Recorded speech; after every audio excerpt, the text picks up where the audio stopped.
munaasabad siyaar sare loo soo agaasimay isla markaasina shahaado sharaf lagu gudoonsiinayay 4 qof oo jaaliyada ariga UK u dooratay hal doorka gobolka Togdheer oo ay kamid ahaayeen barwaaqo aadan maxamed oo ah wariyaha ka howlgala TV-ga Somali Channel ee magaalada Burco jilayaasha Sooraan iyo Jawaan xildhibaan bidhi munaasabadan ayaa ugu horeyntii waxa hadal ka soo jeediyay Professor Aadan Qoorcade iyo Axmed Xiis Fadhiiro oo ah mas'uuliyiinta qurba joogta Liverpool ay u soo igmatay inay gaarsiiyaan 40 xubnood oo ay u arkayeen dad maamuus mudan kala ma jiraan waxaanu doonaynaa inaan gudoonsiino shahaado sharaf marka ugu horeysa xildhibaan mubaarak sababta oo ah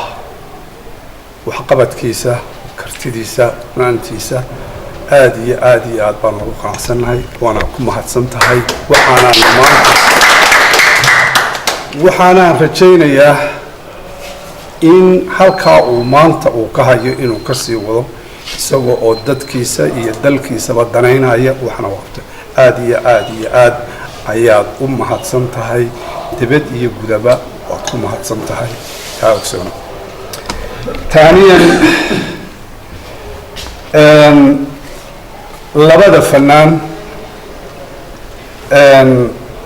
ciise iyo Sooraan ama Jawaan iyo Sooraan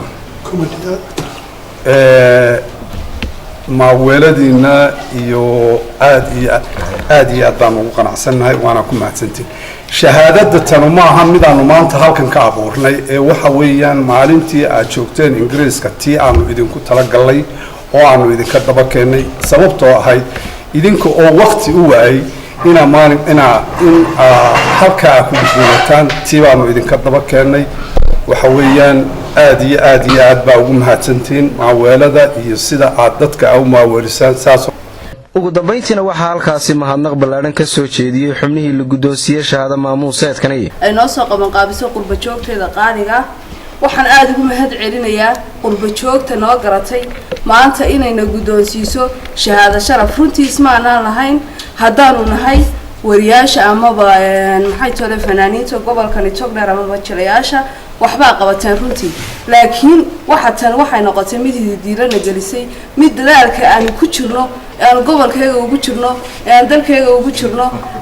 in aan sii dadaalo oo na dhiiri gelinayso aad baa ugu mahadsantihiin waan idinka mahad celinaynaa mar labaad iyo mar saddexaad abaalkaana waan idin haynaa aad baan ugu mahadnaqayaa